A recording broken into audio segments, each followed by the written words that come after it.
I have selected a good handful of quizzes that that I can answer. That way you guys can learn a little bit more about me, and you parasocial Andes, you'll get to know me more. What's your love language? For couples, singles, teens, and children. Take this quiz to discover your primary love language, what it means, and how you can use it to better connect with your loved ones. How would you describe yourself? In a relationship or single? Sad.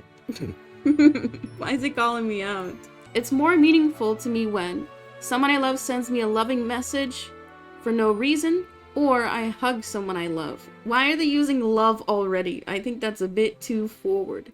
Whenever I get like a text message in my head, it's still sincere, but it's not as sincere as like somebody like telling me something in person or like through a phone call, right? But I definitely love like hugs and stuff. I'm a self-report. From a previous relationship, I still have pictures. We deleted our text logs though, but I still have screenshots of like super sweet messages, and I remember I found them. And I wasn't sad when I was reading them. The relationship didn't end on bad terms. There was nothing bad that happened. It was just we both had issues that we had to resolve separately, and we couldn't prioritize the relationship. So it wasn't like there's anything bad, but I was reading like the text messages that I screenshotted, and they were like so cute and so wholesome. It was kind of more like melancholy more than anything, but it doesn't mean anything more because like I very much like physical affection, because I'm the type of person to where I need that reassurance, I guess. Like, I don't think I could ever do an online relationship. It would never work for me. Like, I need to have somebody near me. It's more meaningful to me when I can spend alone time, with someone I love, just us. Someone I love does something practical to help me out. I definitely like spending time with those I care about, whether it be platonic or romantic. I think the more time you spend with somebody, the more you learn about them. And I think that is a really, like, pretty thing. Something practical in helping me out. As you guys know, I've been having, like, health complications. Like, something that, like, stuck with me. I was hanging out with my friend and we went out to lunch. And we were going from, like, the parking lot to the restaurant. And in order to get to the restaurant, there was, like, this big, like, outdoor staircase that I had to go up. They were walking slower. They were using, like, their arm to, like, help support me walk because there wasn't any railings. And it was just, like, a really, like, kind action that I didn't ask them to do, but they kind of knew what to do. In their head, they're thinking about my well-being, and I think that's really kind. But I think there's a limit to what actions can do. I'd have to say quality time, because I feel like that has more impact to me overall. It's more meaningful to me when someone I love gives me a little gift as a token of our love of concern for each other, or I get to spend uninterrupted leisure time with those I love. I don't necessarily like gifts. I don't like trinkets. I don't like clutter. I'm very practical in the sense of I feel like everything in my space has to have merit or utility. I love cards because cards, there's usually like little blurb of what they feel about you. I like cards. I don't like gifts. Like, I'd very much like us to go shopping together to buy something. Uninterrupted leisure time. I think quality time is better than gifts, not gonna lie. It's more meaningful to me when someone I love does something unexpected for me to help with a project, or I can an innocent touch, or I can share an innocent touch with someone I love. What does the first option mean? Like, are they gonna help me build the desk? I think an innocent touch is nice. Like, I do love forehead kisses. I like a hand on the waist. I'll take an innocent touch. It's more meaningful to me when someone I love puts their arm around me in public, or someone I love surprises me with a gift. I hate gifts. I love PDA. It's more meaningful to me when I'm around someone I love, even if we're not really doing anything, or I can be comfortable holding hands, high-fiving, or putting my arm around someone I love. High five, bro. I'm thinking about the wording of the second option because I can be comfortable holding hands, high-fiving, putting my arm around someone I love. Every individual person has their own personal boundaries on what they are comfortable with in terms of like PDA or physical affection.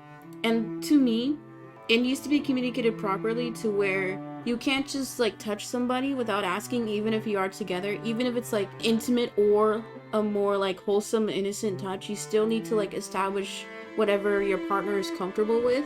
But I think this means in the sense of like you physically comforting your partner and then vice versa. Because honestly, I'm a very touchy person, like with friends and stuff. Like as long as they're comfortable, I don't mind like a arm holder, or like I don't mind hugs.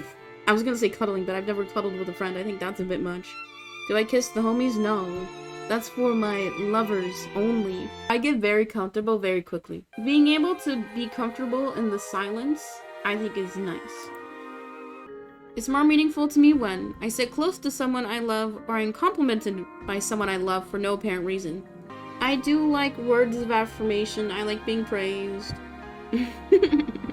It's more meaningful to me when I hear someone I love tell me I'm proud of you, or someone I love helps with a task. Both of these are good. I can't overshare, that's the problem. I'm very individualistic in the sense of I feel like I don't need help and I won't ask for it. It depends on the circumstance. I very much will do things on my own. I'm gonna say proud of you. It's more meaningful to me when I get to do things with someone I love or I hear supportive words from them. When I read the phrase, I get to do things, I think of like dates, and I don't necessarily like dates. Like I do like hanging out with them, but we don't need to do like fantastical things. Especially when I now don't have the means to afford to go out, or even get a f***ing coffee sometimes. I have like a lot of internal dialogue in like self-doubt. I can still like get out of those pitfalls whenever I do fall in them. It does take a while. But I think it's very important to have someone who cares about you still vocalize their feelings occasionally, because I know I need reassurance, or to hear that reassurance from another sometimes. So I think supportive words is good. It's more meaningful to me when someone I love does things for me instead of just talking about doing nice things. Drama? Or I feel connected to someone I love through a hug. I think the first one is talking about following through, like not being a flake essentially. I'd have to say physical comfort, because I'm very independent in the sense of like I can do things on my own. It's more meaningful to me when I'm able to just be around someone, or I get a back rub. You know the cliche of like girlies asking for massages? Just saying they are pretty nice. And like the aftermath of a massage is very nice. I think just being around them is good enough. I'm able to be in close physical proximity, or I sense someone I love showing interest in the things I care about. Do you like when you can be very, very close, or do you like if they can listen to your ramblings about your special interest for 10 minutes? Guys, I'm not on the spectrum, but I think I am. Anyway, I think it's also nice to like listen to somebody talk about something they're passionate about, in the sense of they're comfortable enough to share it with you. That's like an aspect of like emotional intimacy. So I think that overall is more important. Like even though I like physical comfort and stuff, I think sharing is nice. It's more meaningful to me when I'm complimented by someone on my appearance, or someone takes their time to listen to me and really understand my feelings. I think emotional maturity is very important. It's more meaningful to me when I can share a meaningful touch in public. What is a meaningful touch? Or someone I love offers to run errands for me. We would just do the errands together. I think PDA is cute. Huh, what is this? It's more meaningful to me when someone I love doesn't check their phone while we're talking with each other, so they have your full attention. Okay. Or someone I love goes out of their way to do something that relieves pressure on me. What type of pressure? I don't mind if people are on their phone much. Like, I don't care. Because I know I need that kind of, like, scapegoat, you could say. Because just being in public sometimes is very overwhelming. So just, like, browsing the internet sometimes calms me down a little bit. But I get really anxious whenever I miss, like, a text or a phone call. So I keep my phone on the table just so I can see if I have like a notification, because it really bothers me if I can't talk to somebody if they need to talk to me, you know? I'd have to say go out of their way to do something that makes me feel better. I think that's better. I don't know. Those were kind of like, eh. It's more meaningful to me when I can look forward to a holiday because I'll probably get a gift. cringe. Or I hear the words, I appreciate you from them. Dude, I'm a sucker for praise. I'm a sucker. More meaningful to me when someone I love and haven't seen in a while thinks enough to give me a little gift. Why so many gifts? Or someone takes care of something I'm responsible to do but I feel too stressed to do. Oh, that is a big one. If they take initiative to do something to help out, that's huge. Someone I love touches my arm or shoulder to show their care or concern. Or someone I love gives me a little gift. Little touches are nice. It's more meaningful to me when someone I love says something encouraging, or I get to spend time in a shared activity or hobby. Controversial, but I think it's good when you and your partner have like separate interests or hobbies. Because I think learning about someone else's interests is very cool. Similar to where if you have similar jobs, I feel like that can be a problem too. Because one thing that I really liked is like just hearing about what they do in their day or at their job or what they like to do. Not that I necessarily could do it with them because it wasn't something I was interested in, but it's still nice hearing them go on and on about something they really like or care about. I'd have to say encouraging words. It's more meaningful to me when someone I love surprises me with a small token of their appreciation. Or I'm touching someone I love frequently to express our friendship. What? Wait, is this a non-platonic quiz? Or is this a platonic one? Huh? I'm very touchy. I'm clingy physically, but emotionally, I don't need constant attention. Okay, if your girl demands that you text them back right away, that's toxic. If they get mad at you if you don't reply instantly, that's toxic. Whenever I see a partner in person, I'm very clingy physically. These are also similar, and it's obvious what my style is. It's obvious. It's more meaningful to me when I get a hug from someone whom I haven't seen in a while. Or I hear someone I love tell them how much I mean to them. I think there's a point in most relationships where this is obviously something you can't really understand unless you experience it yourself. After experiencing what it's like to care for someone so deeply, you can kind of feel that care through touch. Because to me, love is both admiration, but also hardship. You care about that person than you do yourself at times. And I think being able to hear verbally along with physically that they care to the same degree is comforting. I'd have to say hearing that they care is nice. It's done! So your primary love language is words of affirmation. Dude, it's because I'm insecure. And I didn't get it a lot when I was younger, obviously. There's been studies done, like psych studies, that evaluate your upbringing, your childhood, your own personal morality and mentality, and how it affects the way you show and receive affection. And it's obvious.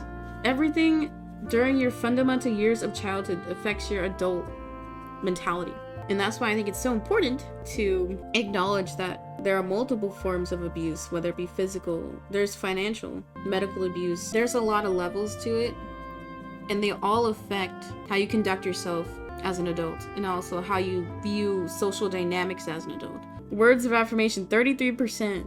Obvi. Quality time, 30. Physical touch, 23. Interesting.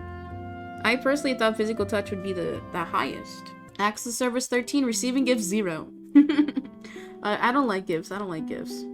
Words of affirmation. Actions don't always speak louder than words.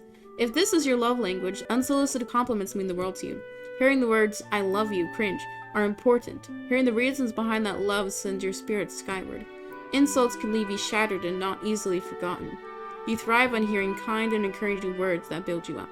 I think when you have a lot of internalized self-doubt, it's very easy to kind of crave that positive validation. Okay, next quiz! Okay, so this one is another love style test. Let's see if I answer the same thing again. The 7 love styles test. Discover your unique styles for showing love. This free quiz reveals how you prefer to give and receive love. The concept of love languages was created by couples counselor Dr. Gary Chapman, who observes that people differ in what sort of interactions make them feel loved. Dr. Chapman described 5 love languages. However, our research on over 500,000 volunteers indicates that there are actually 7 distinct ways of showing love. This quiz measures your preference for all 7 of these modern love styles. I feel most love when my partner tells me how important I am to them, when they give me kisses and hugs, or brings me a special treat just because. Oh wait, I do like giving gifts. I hate getting gifts, but I love giving. Like, I'll make like little treats or cards. I feel most special to my partner when they make room in our budget for the items that are important to me, share what they appreciate about me, or like to do things with me in their spare time. Words of affirmation are nice, but I think spending time with them is the most important. I feel best about my relationship when my partner tells me they are proud of me, invites me to spend time with them, or looks after our children or other family members. Huh? Our kids? Oh? What? I ain't never having kids. It ain't happening. I don't like asking people to spend time with me because I'm so scared of rejection. It takes a lot of like mental courage for me to ask somebody to hang out. I think being told that they're proud of me is nice. I don't know. I feel most loved when my partner cooks a meal for me, praises my personal qualities, or cuddles. Oh, cuddles are nice. They are nice. I feel special when my partner makes me feel safe, flirts with me, or spoils me. I feel special. I think special is the key word here. Makes me feel safe. That's like emotional comfort and maturity. But then flirting. Flirting is fun. I love flirting. I think I'll choose flirting just to be fun. My partner can best show love to me by finding fun things for us to do together, supporting me when I'm feeling down, which is every day, let's be honest, or buying things I cannot afford myself, which is me, I'm broke. I think emotional support is very important. I think being able to be vulnerable with someone, I think, is a very intimate thing. I feel best about my relationship when my partner shares their true thoughts and opinions with me, runs errands for me, or puts their arms around me.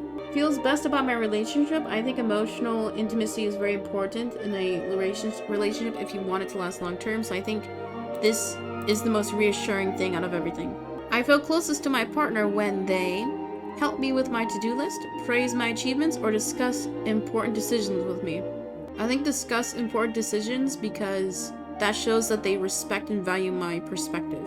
I'd most like my partner to show love by thanking me for the things I do for them, listening to me talk about difficult issues I'm dealing with, or spending money on me. I'm an anxious bitch. I feel most love with my partner, lets me vent when I'm under stress, shows that they find me desirable, or plans activities for us to do together. I'm gonna be honest, being known that you're wanted and desired is a very nice feeling that I didn't understand until I was in a relationship. I gained so much confidence in my outward appearance when I was with that person. I feel closest to my partner when they learn about my hobbies, touch me affectionately, do chores to help me out. Okay, keyword closest. Keyword closest. I feel best about my relationship when my partner thanks me for the things I do for them, shows that they find me attractive, or discusses important decisions with me. Okay, best about my relationship. I think discuss important decisions with me shows that they find me attractive is important to me, like in the sense of like, you could say like flirting or initiating intimacy.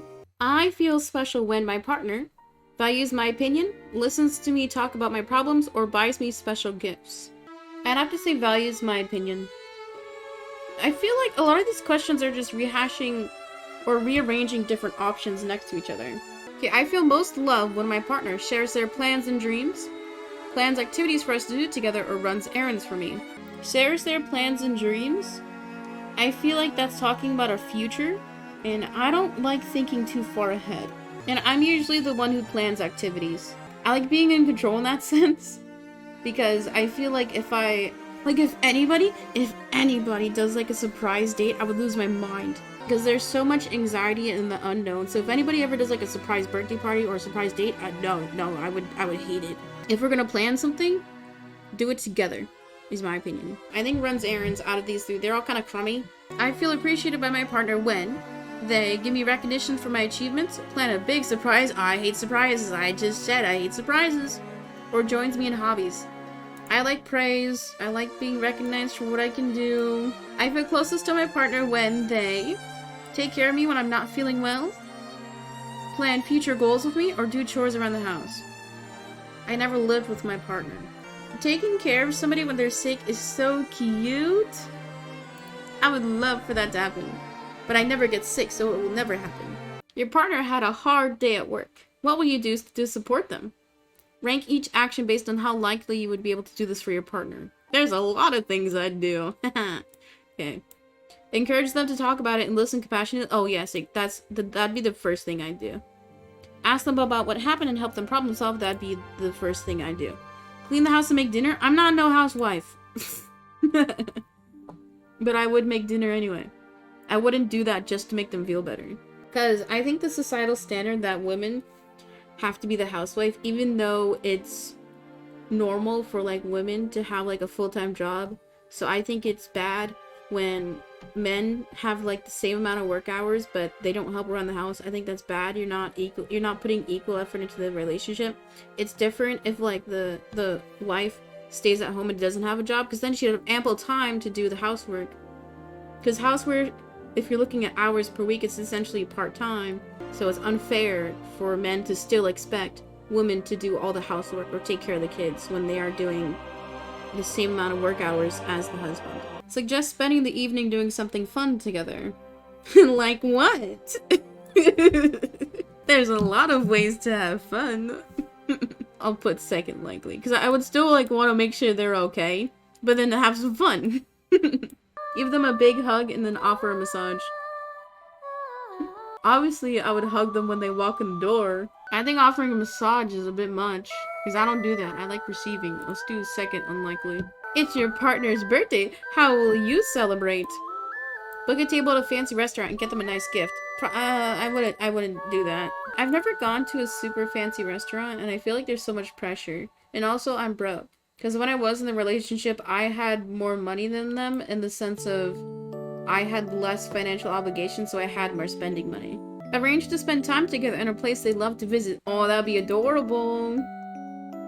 Write them a personal note or card telling what you love most about them. Yeah, but I will always do cards. Cards are always a go-to. Take care of all the chores for the day so they can relax. I ain't no wifey, okay? They can do their own goddamn chores. Uh-oh. You and your partner have been distant lately. How do you try to reconnect? Tell them how much you love them and appreciate them. Obvi, but I feel like you should do that somewhat regularly.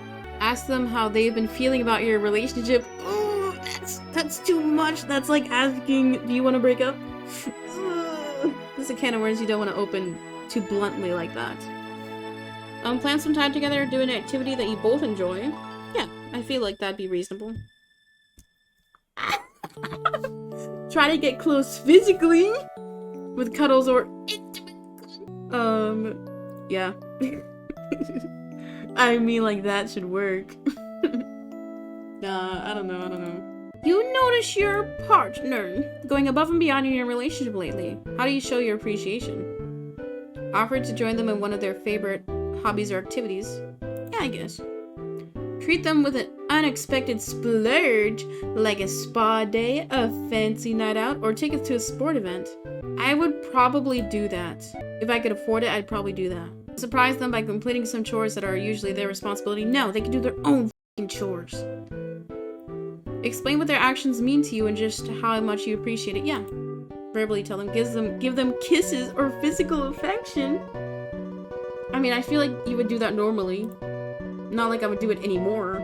Oh no, you and your partner disagree about a big decision you have to make. How do you show your commitment to the relationship? Make an effort to be physically close to them, even if things feel tense. This is assuming we had a fight. I would say trying to get close to them is probably not the best option. You don't want to use intimacy as a scapegoat, or to avoid not confronting something. Calmly discuss the pros and cons and express that you value your partner's opinions. Obviously, if you don't do that, you're dumb. Or just too immature. Validate your partner's feelings on the issue and acknowledge the difficulty of being in a disagreement. Is this kind of like saying, I understand what you're saying, but I hate that we're fighting? It's not the best. Because I don't think you should say that I don't like that we're fighting.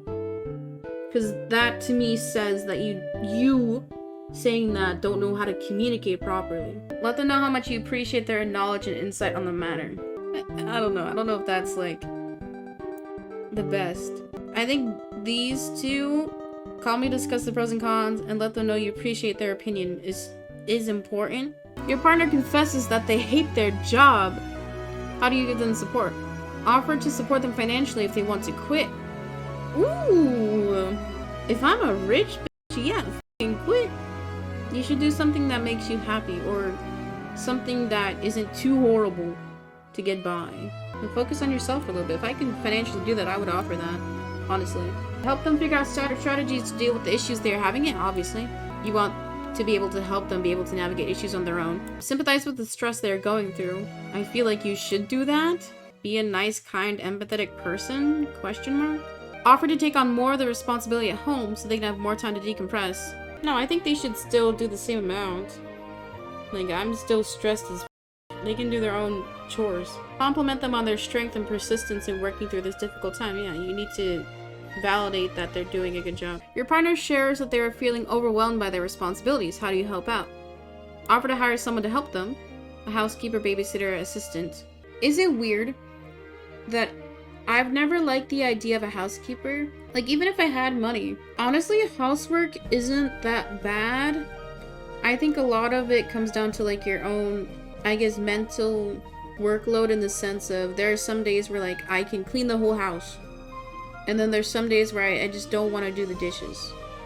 And then there's also days where I physically can't stand to do the dishes. I don't think maintaining the household is difficult if you don't have kids. But if you have kids, those are more people, more mess, more time, more meal prep, more cooking, more trash. So I think it only really makes sense to hire a housekeeper if you have kids. Otherwise, I feel like you should be able to do your own chores. And it's also hard to, like, find a housekeeper that you can trust. If I had kids, then maybe.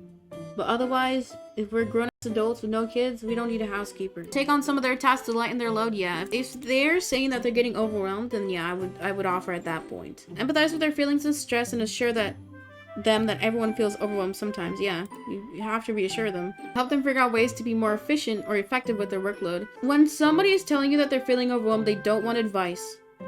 So I would probably not do that, but if they ask for how to do better, then I would probably offer. I would not backseat game their workload. Offer to join in on some of their tasks to make the work more enjoyable. I don't like doing chores together. It's cute, but I don't like doing it together. Because if I'm working with somebody, I'm always hyper focused on what they're doing. Like, there was a few times where me and my partner would make, like, dinner together, and I would always be worried about them. I'd be worried about them, like, not using the right utensils or making a mess. So I would say probably not. I'd rather just do things on their own. Ooh, it's date night. What do you do to make it special? Give them lots of compliments. Yeah, I do that anyway. Splash out. Splash out? What? Splash out on an expensive dinner or event? I'm a brokey. I can't afford that. Plan ahead with conversation topics that'll interest and engage your partner. Why the would I do that? I bring my cue card to a date. I hide it under the table. They look at me. Are you texting? I'm like, no. I'm looking at my cue cards. Make time and space to be physically intimate. We would do that anyway. All the time. I'm kidding. Or choose an activity that is fun for both of you. Yeah, I guess. But it's a date night for them. You're dating someone new? Oh no. How do you show you're interested? Encourage them to open up about their emotions to you. Obviously, you don't want to confess if you don't think they'll like you back. Pay for dates and buy them unexpected gifts. If you're dating someone, you should take turns paying or go halvesies. Touch them frequently and get physically close. Obviously, you gotta flirt. Offer to help them with everyday errands and chores. Wait, we're dating. What? What? No. Why would you be helping around the house if you're dating, huh? Ask their opinion on important issues. Obviously, you need to see if they're a fucking dummy Republican before. Obviously, there will be perspectives and things you don't agree on, but I think there are some things you can't disagree on if it's associated with, like, certain politics and identity. Like, I don't think I could pursue anybody if they had a very mean ideology towards, like, homeless people, because there's been some takes that I've seen where it's like, oh, we should jail the homeless, or all the homeless people should die. And it's like, no, because obviously if you think that way, it shows that you lack empathy, because a lot of the times, not a lot of people who are homeless voluntarily choose to be homeless, and a lot of the time it's due to unfortunate circumstance, Also, generational wealth or where you grew up. It can come down to like losing your job randomly. A lot of people who are homeless don't necessarily live on the streets. A lot of them are living in their cars or couch hopping. So you can't immediately dehumanize a marginalized group of people. Anyway, so yeah. I think you should feel somebody out before you try to pursue them seriously. Show my results! Oh my god. Okay. Sorry, intellectual, holy. So I had majority intellectual 67, physical 56, appreciation 45, emotional 45, activity 11, practical 11, and 0 financial. So majority intellectual and physical for me. What is intellectual? Was that like all the questions related to like emotional maturity? People with the intellectual love language like to connect through their mind, my big brain, and my busted skull. They feel loved when their partner values their intelligence, respects their opinion, and takes part in thoughtful discussion of important issues. Yeah, I'm not gonna date a dumbass. Physical. People with the physical love language feel loved when they receive physical affection, hugs, holding hands, and snuggles. They want their partners to show they're attracted to them and initiate loving touch. True, I do appreciate that. Those who focus on emotional love language feel loved when their partner is able to connect with them and support them through difficult and scary emotions. Being present for the highs and lows is very important to those with the emotional love language. Appreciation. People who focus on the appreciation love language feel loved when their partner gives them compliments, praise, and thanks. They appreciate hearing explicitly what their partner likes and admires about them. Yeah, feeling verbally validated. True. People with the practical love language feel loved when their partners chip in with everyday duties and responsibilities. They feel cared for when their loved ones do chores and offer help. That's honestly not too important to me. People who focus on the activity love language feel special and valued when their partner takes an interest in their hobbies and activities and makes an effort to enjoy hobbies and interests together. I don't care. Oh, unlock my full report. 13 pages of personalized insights? Holy. Okay, let's just read the synopsis. Oh my god, 13 pages? People with the intellectual love style like to connect through the mind. They feel loved when their partner values their intelligence, respects their opinion, and takes part in thoughtful discussion of important issues. While the intellectual love style includes a desire to spend quality time together, it focuses more specifically on a meeting of minds and valuing each other's intelligence. People with intellectual as their dominant love style seek a partner who asks for their opinion, but they care about what they have to say. This type is likely to enjoy deep conversations about things that matter to them and a partner who will happily debate ideas. Literally. I am such a debate Andy.